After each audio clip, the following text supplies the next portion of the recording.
சசிகலா தேர்தலில் நிற்கிறது உறுதியாகி விட்டதுன்னு ஒரு செய்தி வந்துடுது. என்னன்னு தெரியலை. ஏன்னா அவங்க அரசியல் விட்டு ஒதுங்கி இருந்தாங்க.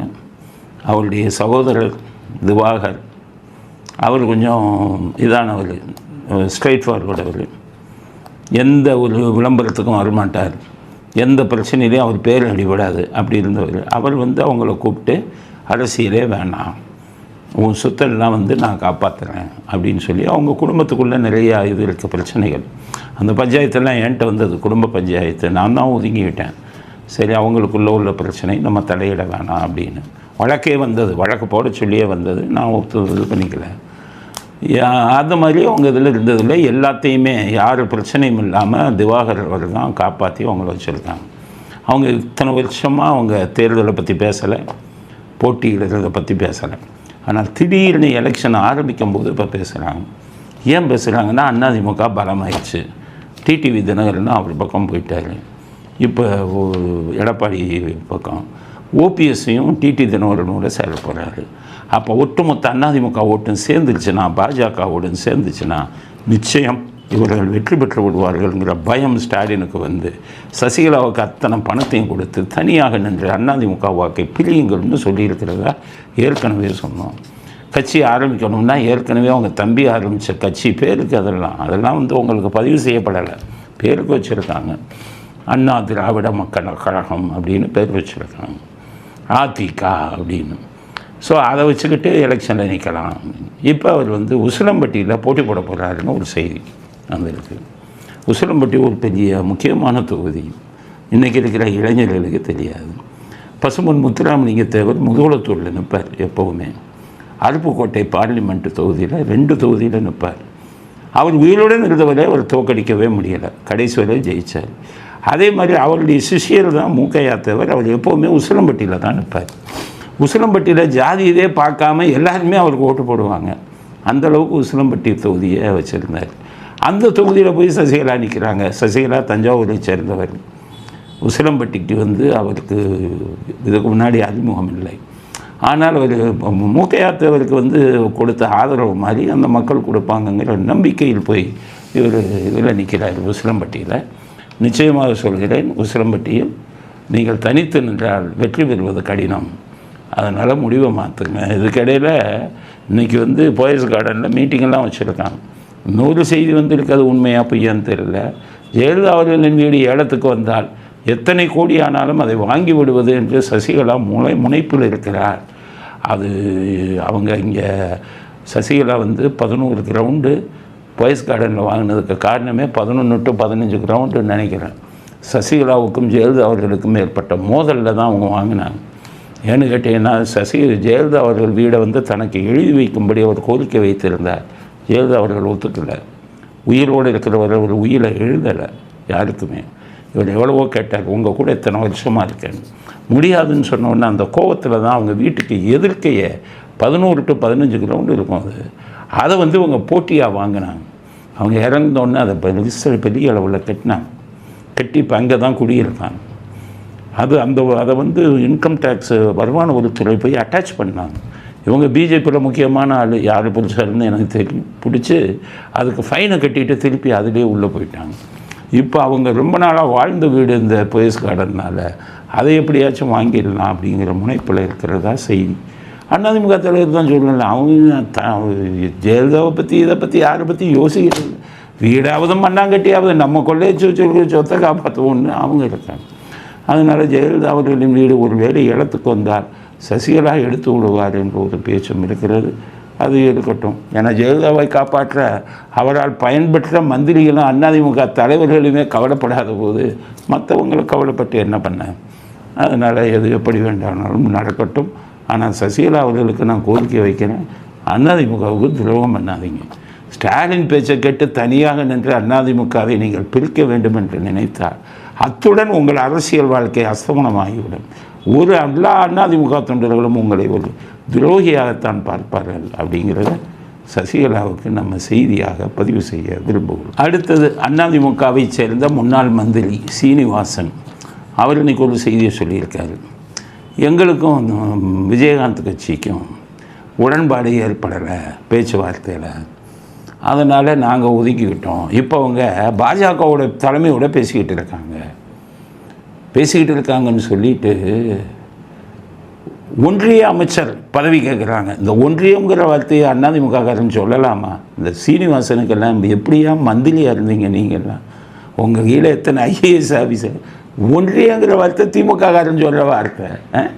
மத்திய மந்திரின்னு சொல்லுங்கள். இல்லைன்னா நீங்களும் திமுகவுக்கு அண்டர் கிரவுண்டு வேலை பார்க்குறீங்க, திமுகவோட கைக்கூலின்னு தான் சொல்லுவோம். ஒன்றிய அமைச்சரா?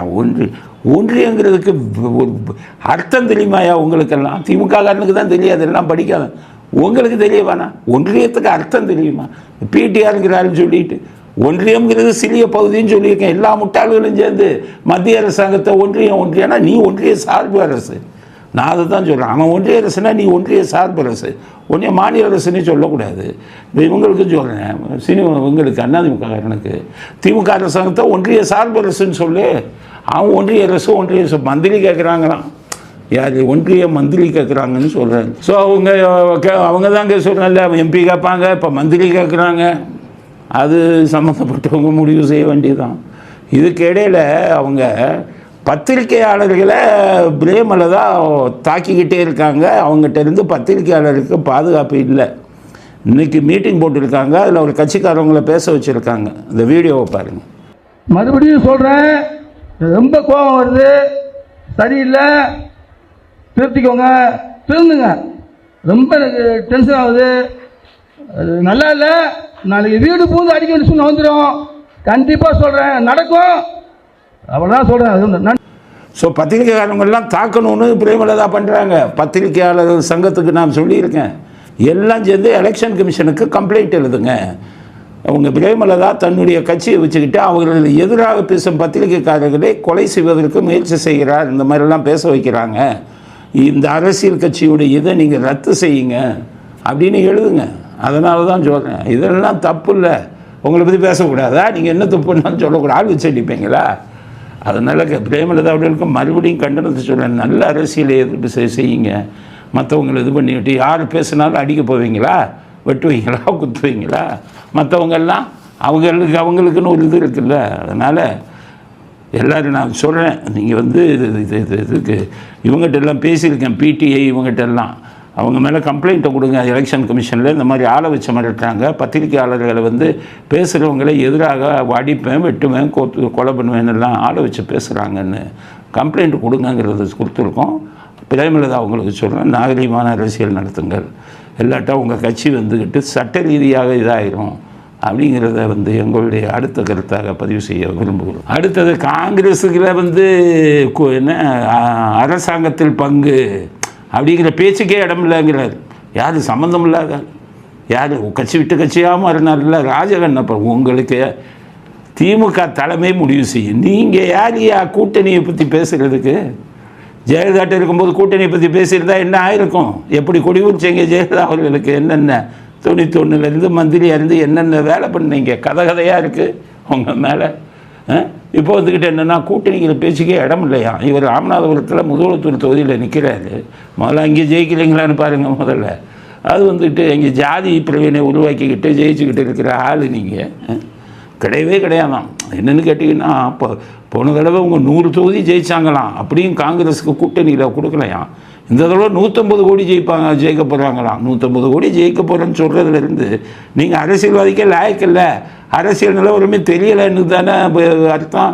150 சீட்டு ஜெயிப்பீங்களா? கூட்டணி ஆட்சி எந்த காலத்துலையும் கலைஞர் காலத்தில் கொடுத்தாரா? 110 100 சீட்டு தானே வச்சுருந்தார், கொடுத்தல. இப்போ எப்படி மெஜாரிட்டி இருக்கையில் எப்படி கொடுக்குறது? 150 சீட்டுக்கு மேலே திமுக ஜெயிக்கும், அப்புறம் எப்படி கொடுக்க முடியும் தனிப்பட்ட முறையில்? போன தடவை 126 தானே ஜெயிச்சிங்க. 100 சீட்டு ஜெயித்தாங்களாம் 2006. 92 சீட்டு ஜெயித்தாங்க. கூட்டணியில் காங்கிரஸ் கொடுக்க மாட்டேன்னாரு. ஏன்? கருணாநிதி சொன்னார், மத்திய அரசாங்கத்தில் கூட்டணி மந்திரி சபை இருந்தது, காங்கிரஸுக்கு இவர் எம்பி ஆதரவு கொடுத்தார். ஆனால் இவர் கட்சிக்கு எம்பி வாங்கிட்டார். இங்கே காங்கிரஸ் கேட்கும்போது இதில் கொடுக்க மாட்டேன்ட்டார். அப்போ சோனியா காந்தி எல்லாத்துக்கும் ரெடியாக இருந்தாங்க. அதாவது ராஜீவை கொலை செய்தவர்கள் இவர்கள் முக்கியமானவர்கள்னு ஜெயின் கமிஷன் சொன்னதெல்லாம் தூக்கி போட்டுட்டு இவங்களோட கூட்டணி சொன்னாங்க. அதனால் 150 சீட்டு ஜெயிப்போன்னெல்லாம் கனவு காங்காதீங்க. அதுக்கப்புறம் 1967 அப்புறம் காங்கிரஸ் இங்கே வரவே இல்லையா. திமுகவை தோற்கடிக்க முடியல. அடப்பா, திமுகவை மண்ணை கவ வச்சாரு எம்ஜிஆர். திமுகவை தோற்கடிக்க முடியவே இல்லை. 67க்கு அப்புறம் முக்கால்வாசி மண்ணை தானே கவுனீங்க. கிட்டத்தட்ட எத்தனை வருஷம்? எம்ஜிஆர் ஒரு 10 வருஷம் உங்களை அடித்து துரத்தினார். ஜெயலலிதா ஒரு 15 வருஷத்துக்கு மேலே அடித்து துரத்தினார்.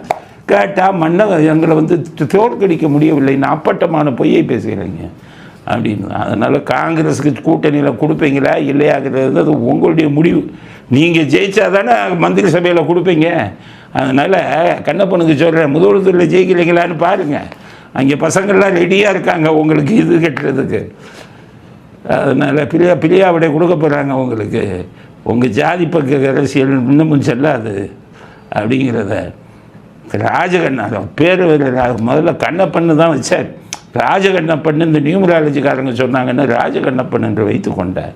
ராஜகண்ணப்பன் இனிமேல் ராஜ்யத்தை ஆள முடியாது, சீக்கிரம் வீட்டுக்கு பொட்டியை கட்டுங்க அப்படிங்கிறது தான் அவருக்கு நம் கொடுக்க வேண்டிய பதில்.